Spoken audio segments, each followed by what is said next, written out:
खोटं बोलतात लोक आणि रेटून बोलतात। मी सरळ बोलतो आणि खरं बोलतो, मला काय कोणाचा भेव नाही।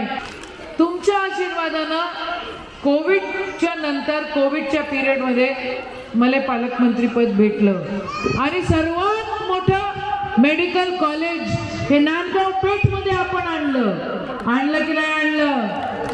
पण ऐका काय झालं, मला माझी जमीन आहे का नांदगाव पेठले? माझं घर वय का इथं?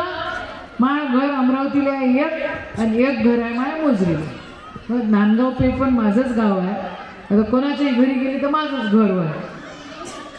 पण जर या ठिकाणी मेडिकल कॉलेज आलं असतं, जे आत्ता हे भाजप आणि कोणतं सरकार आलेलं आहे त्यांनी हे मेडिकल कॉलेज, म्हणजे मला तर क्यू वाटते राजे भाजपमध्ये त्याचंही ऐकत नाही, त्याचा पक्ष इथलं नांदगाव पेठचं मेडिकल कॉलेज हलवलं राजूभाऊ आणि तिथं नेलं,